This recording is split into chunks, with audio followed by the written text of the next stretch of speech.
ሄርሜላ አብርሽን ከቤት አባረረችው የሚል ዜና ሰምቻለሁ። በጣም አስደንጋጭ፣ በጣም ደግሞ አሳዛኝ ነው። ልጁ ይሄ ከዚህ የሰማሁት ልጅ ትክክለኛ መረጃ ነው የሚያቀርበው። ሰላም ጤና ይስጥልኝ ውዶች፣ እንዴት ናችሁ? ደህና ናችሁ ወይ? በያላችሁበት ሰላም ፍቅር አብዝቼ ለእናንተ ተመኘሁኝ። ቤቴ ላይክ፣ ሼር፣ ሰብስክራይብ እያደረጋችሁ ቤተሰብ እየሆኑ እያልኩኝ በአክብሮትና በትህትና ጠይቃለሁኝ።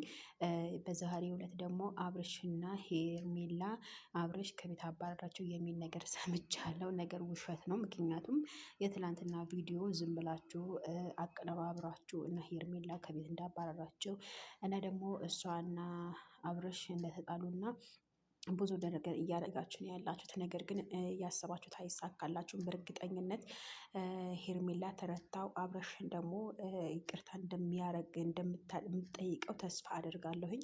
አንዳንድ ሰዎች ደግሞ ሄርሜላ አብርሽ ከቤት አባረራችሁ የሚል ነገር ሰምቻለሁኝ።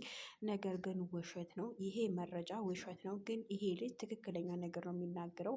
ትላንትና በዚህ ጊዜ አካባቢ አብርሽና ሄርሜላ እንደሚጣሉ ተናግሮ ነበረ።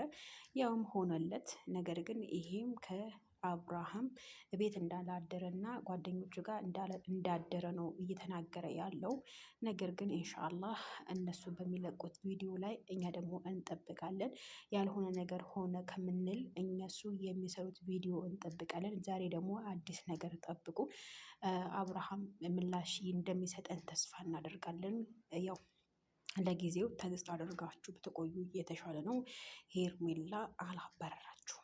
ግን አንዳንድ ቲክቶከሮች እና አንዳንድ ዩቱበሮች ያው የእሱን ቀረቤታ ያላቸው ወይ ደግሞ የሄርሜላ ቀረቤታ ያላችሁ አንዳንድ እህቶቼ እና አንዳንድ ዩቱበሮች፣ አንዳንድ ቲክቶከሮች እንደምትሉት አብርሃም ቤት አላደረም፣ ጓደኞቹ ጋር ነው ያደረው፣ ከቤቴ ውጣልኝ ብላ እያባረረችው ነበረ እየተባለ ነው። ነገር ግን እኛ ምላሽ እንደሚሰጠን ተስፋ እናደርጋለን። ያው በትዕግስት መጠበቅ ነው የሚሻለን። ቤቱ ላይክ፣ ሼር፣ ሰብስክራይብ አድርጎ አዳዲስ መረጃዎች አቀብላችኋለሁ። መልካም ጊዜ